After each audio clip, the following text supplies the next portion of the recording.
Continuing now with our lead story, party politics. With President Obama having so much trouble, can the Republican Party regroup? According to matchups by the Democratic outfit Public Policy Polling, if the election were held today, President Obama would lose to, wait for it, Mike Huckabee. That is correct. The governor would beat the president, according to this polling, 45-44. But Mr. Obama would defeat Mitt Romney 44-42 and Sarah Palin 49-41. Now, we should note that a new Fox News poll has President Obama ahead of all the Republicans by much larger percentages. Joining us from Washington, Fox News analyst Katharine and Juan Williams. All right, Juan, who's the leader of the Republican Party? I wouldn't trust those polls, Bill. That's pretty laughable. And let me just say, those are Democratic polls, Juan. That's a Democratic polling machine. You know what, Bill? Stick with the Fox News poll. All right. They're telling you right now, nobody can beat Obama on the Republican side. But let me just say, what is the deal with you wearing a suit in your hometown? You're out in Long Island. I see Glenn Beck. He looks comfortable. You look like you're going to a funeral. Well, look, Beck, he stopped by Kmart. He dressed up. People, Bill is a classy they paid guy. a lot of money to see us, Juan. I mean, they don't want to see me in short pants. It's frightening. So I had the nice clothes on, and it's showing respect for the audience, Juan, something that you should take note of. Thank you for the instruction. You're welcome. Who's the leader of the Republican Party? Well, right now you'd have to say it's whoever's in charge of the Tea Party. And I'd say then people like Sarah Palin jump to the lead, and I think even your polls indicated Obama would swamp her. I don't care who takes the poll. But then you start to look maybe beyond Sarah Palin to people who capture some of the populist energy that I think is the driving force on the Republican side, the energy that carried Scott Brown to victory, and you really come up short. I don't think Mitt Romney has that capacity. He doesn't have that energy to him. He's a very attractive candidate, very strong candidate, but is he going to be the man of the people? I don't know. Let's see. All right, so you don't say that there's you say, from what I'm hearing from you, is there isn't one person that you believe is a Republican leader right now. Do you concur, Katharine? Well, I think there's a group of people who are the leaders, and frankly, I think Juan and a lot of Democrats want to skip forward to 2012 and look for one leader because 2010 is going to be pretty bad for them. So they're trying to fast forward here. Here's the bottom line. Washington Post, ABC poll says 58% to 38% people prefer a smaller government with fewer services for them. Okay, this is the touchstone.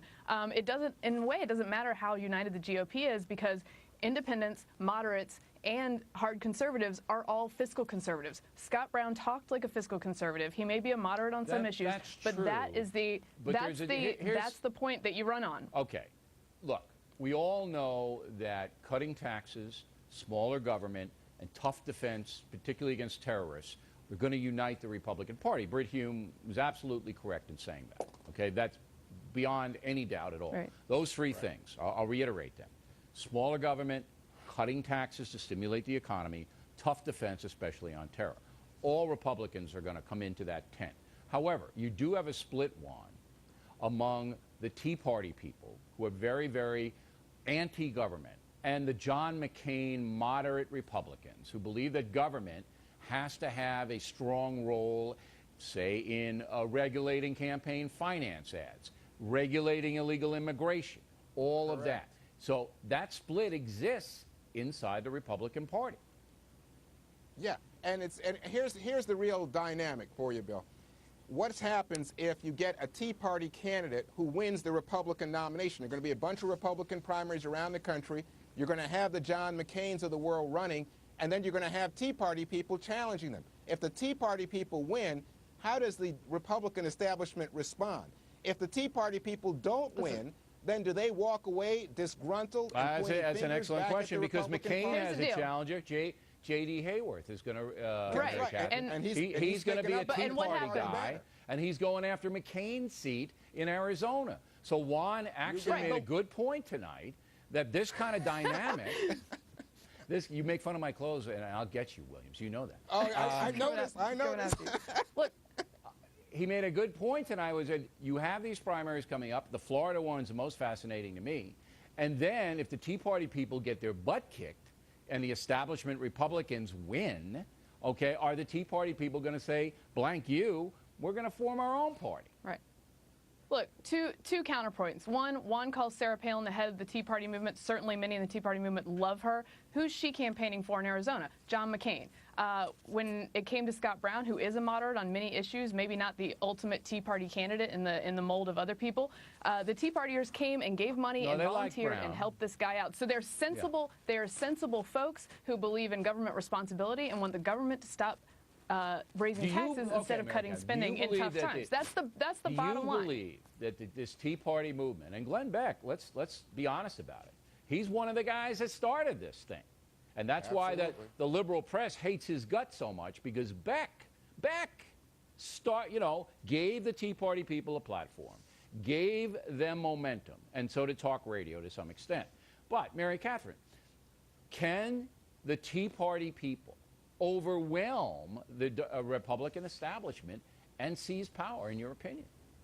Good question. Well, I think one, they maybe could, and two, that might not be a bad thing. Part of the argument that Tea Party folks are making is that, hey, we don't necessarily need to run a super moderate in Florida. We can run a competent, local, smart, conservative candidate like Marco Rubio, and you may succeed. So if it turns out that they're politically savvy enough to make somebody like Rubio and lift him to the top, then they win, and that's the bottom line. Do you know when that primary is, by the way, in Florida? When is that? Oh, I think it's next.